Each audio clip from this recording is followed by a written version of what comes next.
Scorpio, Happy New Year. Welcome to January. January begins with 4 planets in Capricorn, which is an earth sign to your water sign, so it's harmonious.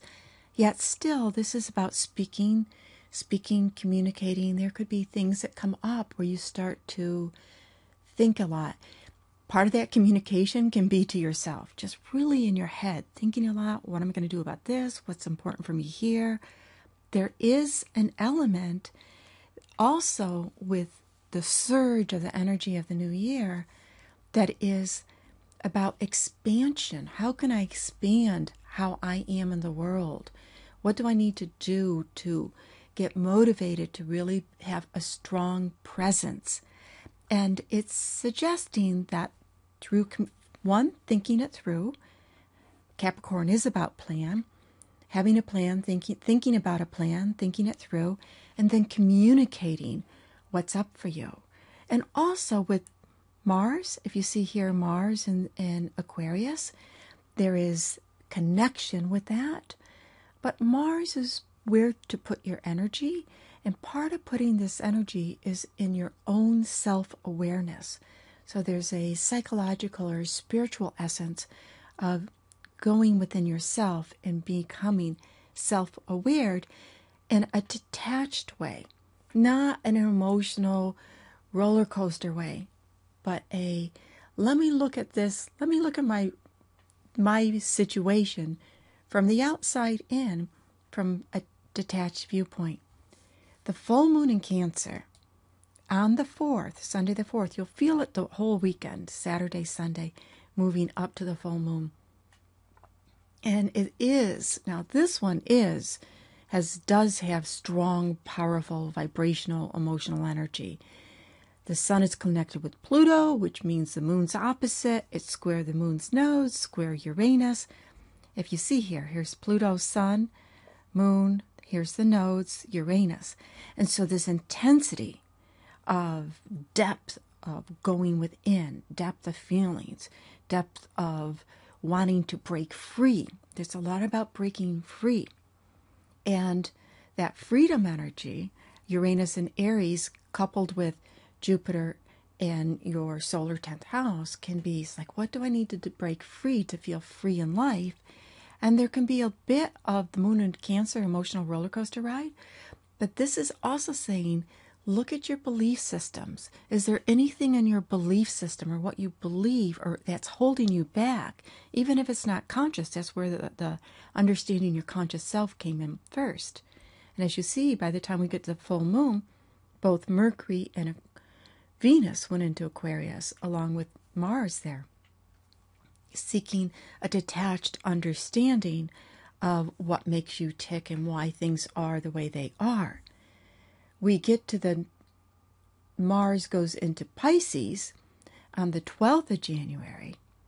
And of course, that's a water sign. That's very good. It is saying that by the middle of January, to put a surge of energy into something that's dear to your heart.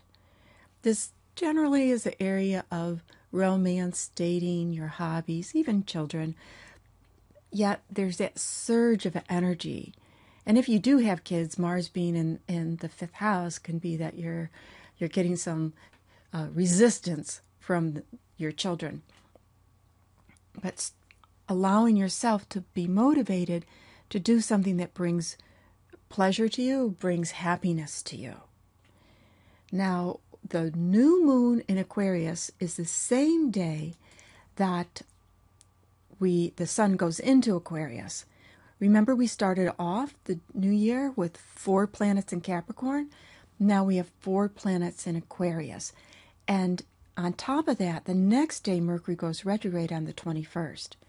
In that area of taking a detached viewpoint and examining, like a scientist would or an intellectual inventor would. Let me look at my world from a detached way and understand my subconscious underpinnings, understand what makes me do what I do, what makes my world the way it does. And getting that intellectual understanding will help free you, which is what a lot of the energy began with. And also, you can't ignore the fact that Saturn, even though it's finally out of your sign, it will dip back in there in the summer, has shifted into an area of your chart about building self-worth and also building financial resources. Some of this, if you have sabotaged your efforts somewhere along the way, taking the time to meditate and go within and figure that out will be very valuable to you. We finished the month on January 27th. Venus goes into Pisces again, and now we have a Pisces party. We have Venus and Pisces, Neptune, Mars, and Chiron, and that energy is very harmonious to you, yet Venus in Pisces is very romantic. She's connected to Neptune.